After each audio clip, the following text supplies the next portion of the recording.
Welcome to The Better Life with Dr. Mary Ann Pinkston. Join Dr. Pinkston today as she teaches you how an integrative approach to health, combining holistic and contemporary medical information, can lead you to the better life. And now, here's your host, Dr. Mary Ann Pinkston. Hello, everybody. Welcome to The Better Life with Dr. Pinkston. I'm Dr. Mary Ann Pinkston. As always, happy to bring you some great information that hopefully it will be useful to you as you go along in life from a more integrative perspective, functional medicine perspective. And I have decided to bring back Laura LaValle, who has been really popular on my shows. Laura, people have asked and asked for you, so we're going to do this again. Awesome. And I think the great topic this morning I get asked a lot about as well is, okay, so I'm losing weight, but how do I not lose muscle? How do I build muscle and burn fat? So I call it body compositioning, not really weight loss, right? So correct. Yeah, 100%. It is. Yeah. And, I think when you say how not to lose my muscle, absolutely, I would say probably high 90% of people, like 95% would say, probably have to make sure I eat plenty of protein. Right. And it really is pretty true. Like, especially if you are undergoing some stuff to lose fat, if you're trying to watch calories or you're personalizing your carbs so you're not insulin resistant and you can lose that fat. But we tend to go into some calorie deficit with that. And that's when you set up the really dangerous scenario of losing your muscle. Absolutely. So can we clarify too, and I'm sorry to interrupt you, but so all these people that are doing these GLP medications, which I prescribe, but I have people do it the right way. Us too. Right? Yeah. Yeah. And supplements and things like, or, phentermine this is what people do. They get on these things and they crash diet, right? Go down to like 1,200 calories or some, crazy number like that. Yeah. In a lot of cases. Yeah. So it's, that's what I was just going to say. We've never seen it so plain as day as what the whole GLP-1 craze has shown us, that calorie deficit, because of what it does to appetite and digestively, where you really can't physically eat. It's very difficult to eat as much as you should. Yes. That's why it's almost like the best dietary approach when you're on GLP-1s is exactly what I'm going to talk about for best way to, build and maintain muscle, even when you're not on them. Right. But it's super important to make sure you take in that protein first. You need nutrient dense foods because you've got to maximize absorption. And that's one of the points I'm going to get into next. Yeah. But listen to this. So the American Sports Medicine Association says that for athletes, you need 1.2 to 1.7 grams of protein per kilo of body weight. Right. So you have to convert into the kilos. But that's more than they used to say. Yeah. So that's a big deal that's gone up over the years, that in order for athletes to maintain that muscle, that's the amount you need. Now, listen, when you're in calorie deficit, so meaning, GLP-1 or whatever, where you're not eating as many calories, 1.3 to as high as 3 grams per kilo of body weight. Really? That's what the studies are showing. Yes. Now, people will hear and read. I do want to mention this because this is big in the literature and it's big out in popular, like Men's Health type magazines. Right. There have been very good, well-designed studies that show that people can only utilize about 30 grams of protein at a time. Yeah. So 30 grams is only between 4 and 5 ounces of protein. It's, a little bigger than the size of the deck of cards. So it's not that much. But I always stay tuned into this kind of research because to me, and the other topics I'm going to talk about today, I feel may be influencing the fact that it's not that we physiologically, how do I want to put this? There could be other factors influencing that ability to absorb that protein. Exactly, yeah. So maybe if we're a little healthier with some other habits, we actually could absorb more. Good point. I tell my patients, get so many grams of protein, and sometimes I'll be like 140, 180, and they're like, wait a minute, how am I going to do that, killing my appetite? So you're going to do it, or else you can't participate. I think so. So I think that So we'll see how that 30 grams per time of eating, how that ends up playing out over time and with further research. So yeah, and that the old fashioned, six small meals a day type of thought process, right? Or how do you usually coach people? Well, yeah, so that's where you get into some difficulty because you eat 3 meals a day and maybe then you get another, so you get 30 grams per meal, that's 90. Mm-hmm. And let's say you get another 10 for or one, let's say 15 grams in a small snack. Mm-hmm. So that's going to be hard to take in some of these amounts that they've calculated. Right. And we also now know that we can't just be constantly eating. Our digestive system needs a rest. That's one of the things that we've learned from all the fasting research. Right. Our body needs to be able to clean house. Yes. So you need to get into autophagy. How do you get into autophagy? That cleanup process. Your body's built-in mechanisms to go up and clear out waste proteins and all these other substances, Mm-hmm. You have an extended period of time where you don't eat in the evening. You want a good 12-hour fast at night. Mm-hmm. So, eating all day long, not the best. So that leaves us back to having to eat more per time when we eat. Absolutely. And so maximize the absorption. So somebody who is using, appetite suppressants as a weight loss measure, I talk to people about it ahead of time. I'm like, I know you got a lot of food noise. You got the carb addiction. I had it. Now we have a lot of binge eating disorders, things like that with stressors and whatnot. But I tell patients, if you could just tailor your eating correctly, you wouldn't have to have an appetite suppressant, so to speak. Get your body back into a regulated cycle. You can get away from the carb craving if you just spend a good couple of days to 2 weeks just cleaning it up and just forcing yourself through it. That's true. That's so true, Marian. You break that addiction to those carbs. Yeah. The more you eat them. And so sometimes they need a little help from you integrative practitioners, if there's truly stress-related, carb cravings that come from stress, which is in the literature, a well-designed supplement, one of the best ingredients to help calm that kind of food noise down is Relora. It's an excellent ingredient too. And it specifically was studied, and we conducted some of those pilot trials in our clinic back in Cincinnati. Right. And man, it's an effective ingredient that helps that. That's one of the areas that dietary supplementation can really help. Also getting people on some great adaptogens too. Mm-hmm. What adaptogens do is they dial down that chronic stress or even sports related stress response. That's why they're so good for athletes they're getting a cortisol output because they're physically pushing themselves so hard. Yeah. For a lot of people, it's more mental and just the daily stresses of life. Mm-hmm. It doesn't matter what the source of stress is, the adaptogens can dial that down. Absolutely. And that will eliminate that food noise. Right. And it was one of the really great things that was found in when, low carb diets started getting looked at years ago. Mm-hmm. When you eat low carb, you make up for those calories with the protein and fat. So they tend to be higher protein. Mm-hmm. And what they learned was when you eat higher protein promotes the production of a satiety hormone that gets made in the intestinal tract called PYY, peptide YY. It shuts off your appetite. So when you eat higher protein, it makes you not as hungry, right? So that's a gift to a lot of people that struggle with that, And of course, we know gut health is interrelated with all that as well. Right. And I chuckle a little bit because I tell my patients when they, their hunger comes back, they're using the GLP shot and it worked at first, then it stops working. I tell them, you're not eating enough protein. You need to eat more protein. And suddenly that little switch goes off and the meds can support you. It does. Yeah. And also it's a lot of the people that tended to have the bad habit of just reaching for the saltine crackers, that refined flour, or a piece of, the sweets, because it's the easy stuff to open and unwrap and just down the hatch, right? Yep. And those are the absolute worst foods to eat that got people where they are in a lot of cases to begin with. Mm-hmm.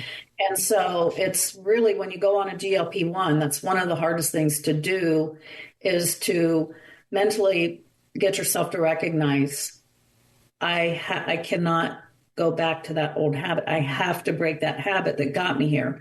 So that's one of the things when we, and everybody wants to be on them. But I mean, it's one of the things that we talk about with our clients because, first of all, they're not a walk in the park. Yeah.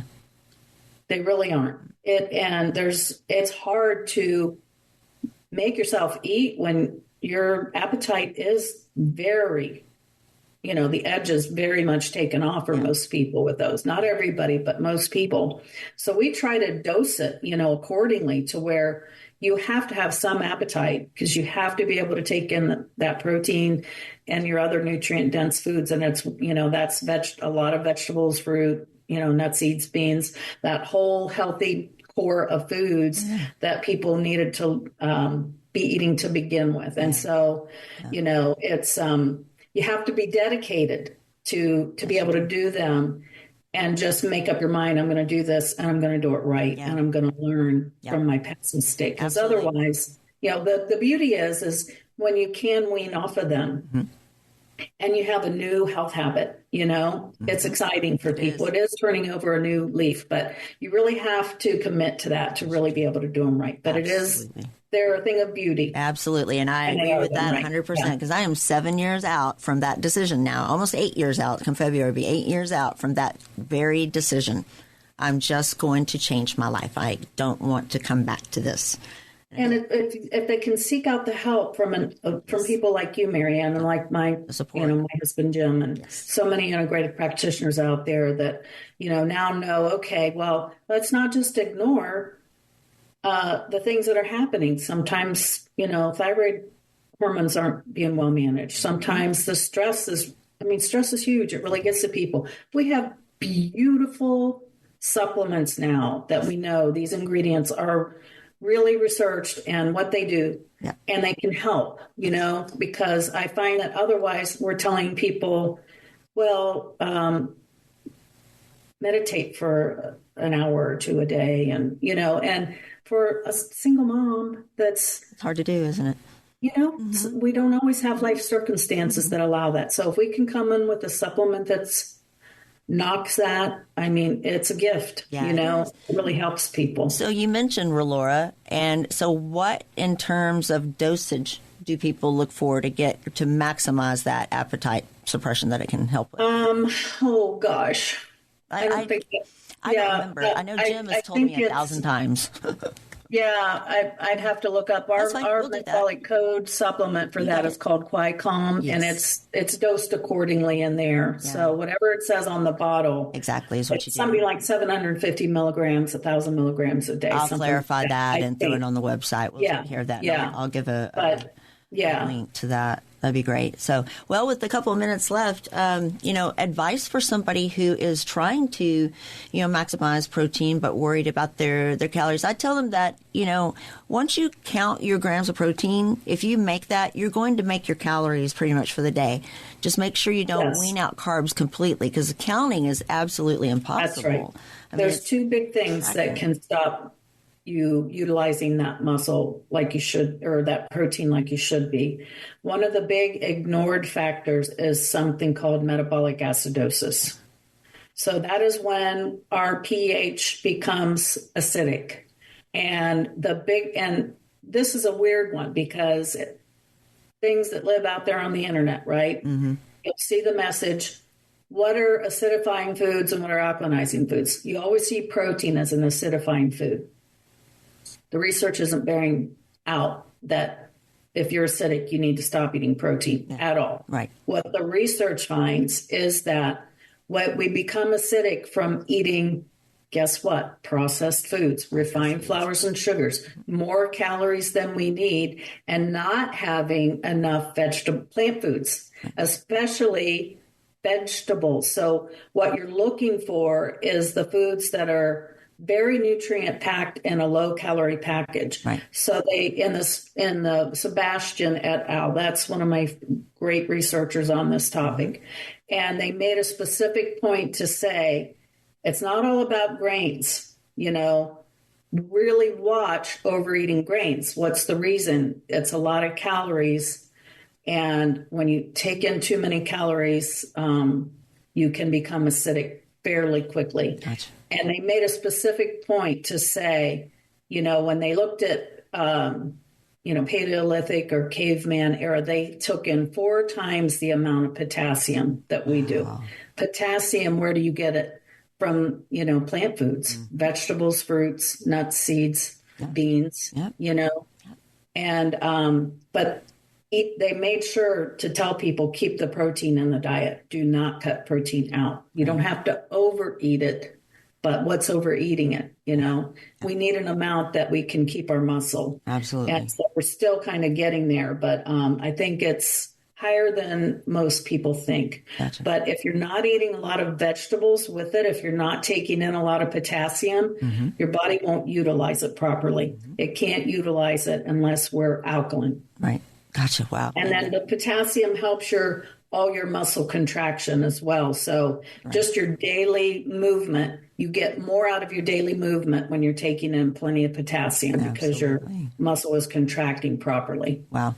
Nice. So have about a minute left. I want to be sure that people know where you can find some good information, a couple of places. So LaVallePerformanceHealth.com, and that's LAVALLE, right? Did I get it right? Yep. Good. Okay. Yes. Thank you. And then also PDLabsRx.com also carries a lot of the metabolic code supplements and whatnot. They have the Relora and all. And you can they can also look up my Facebook page, Laura LaValle, RDNLD. This is, I don't post a ton, but these are the topics that I post about. Absolutely. Everything that I talk to you about. Absolutely. And I love it. So, thank you. Thank you very much. And then, of course, you can go to drpbetterlife.com and watch our previous shows with Jim, her husband, and Ray at PD Labs and all, and many others. So drpbetterlife.com. We'll take a short break and come back on the other side and finish this. Is great.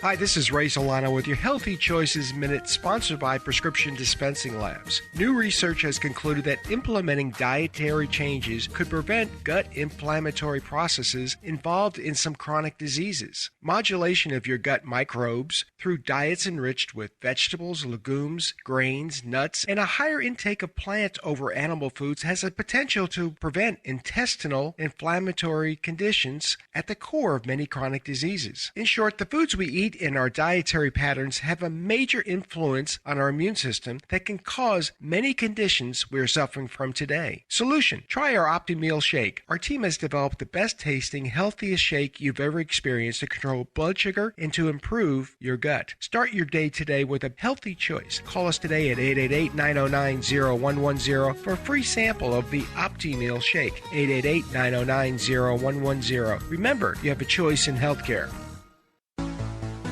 Okay. Welcome back, everybody. I'm Dr. Marianne Pinkston here with Laura LaValle, registered dietitian and nutritionist, right? I want to say that correctly. That's correct. Yeah, yes. You have the letters behind your name that mean something. You did not get your studies off of the internet. You have done some serious schooling, and I respect that very much.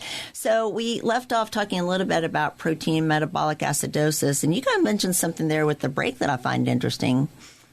Yeah, it's not uncommon for us at all. I mean, we've had this so much over the years. It's so funny how all the things that we always talk about, they're all so interrelated and they apply to so many areas. Right. So a lot of the same things that we talk about when it comes to other issues also applies with this issue of being able to build and maintain our muscle mass. So common. We have, and I tend to see it more in men, that they're going into the gym, they're really working out, and they just don't understand why they can't build muscle. Mm-hmm. So we have to look at everything they have going on metabolically. And it's real common that what the underlying issue is that they're sort of a gut health centric type person in their symptoms and everything they had going on. So they need to work on their gut health. Why does that matter?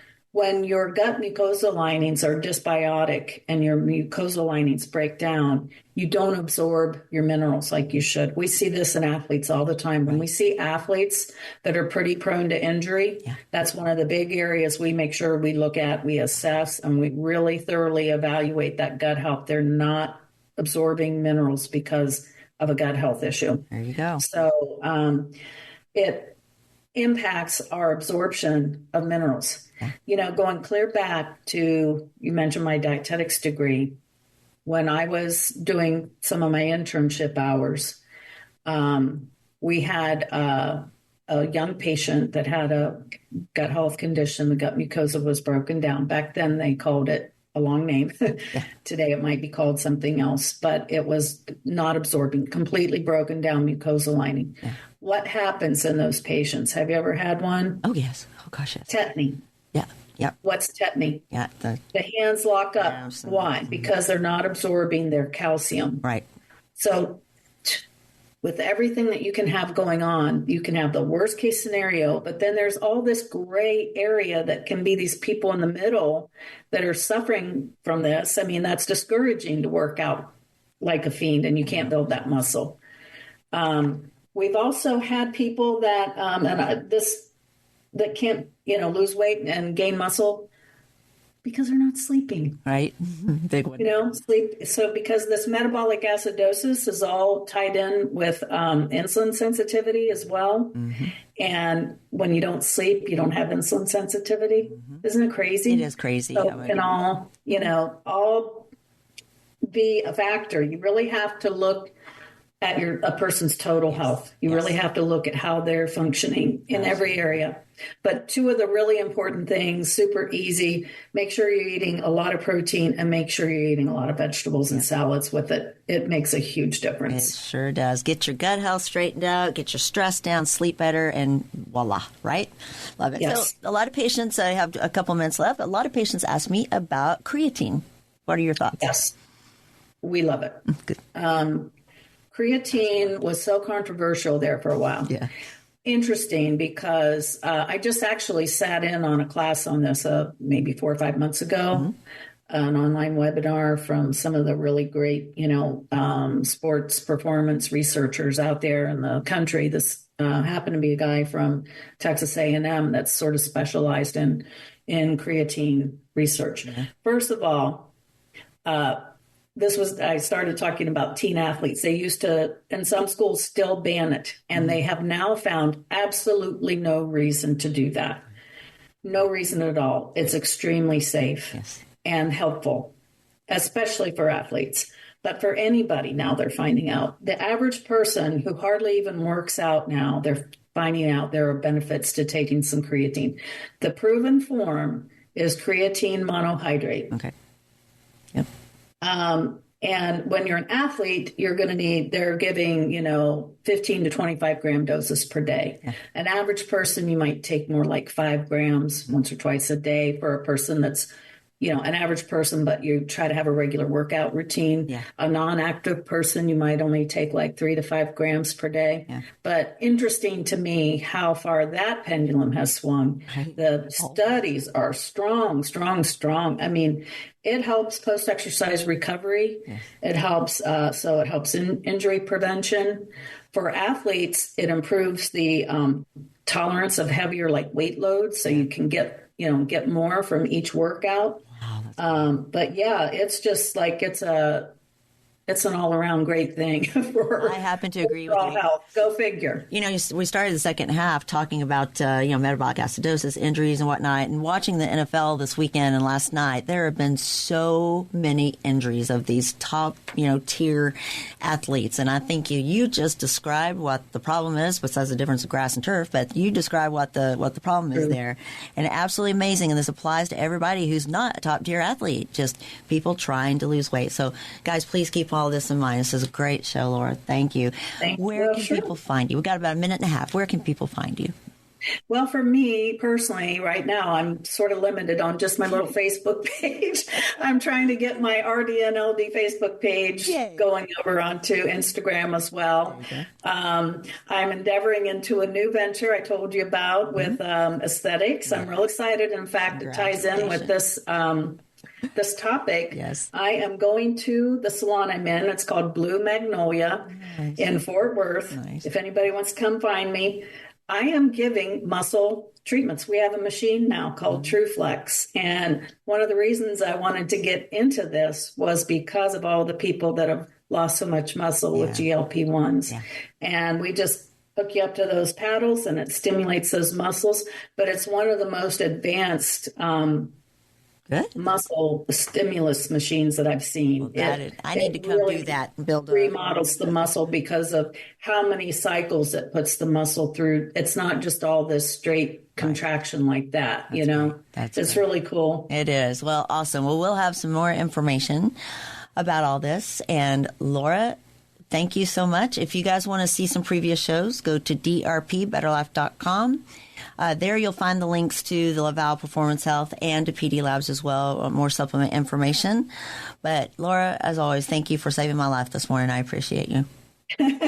Thank you, Marianne. It's always such a pleasure. Great. Thank you. We'll see you soon. You've been enjoying The Better Life with Dr. Marianne Pinkston. For more information, go to drpthebetterlife.com. That's drpthebetterlife.com. And listen next week for The Better Life with Dr. Pinkston.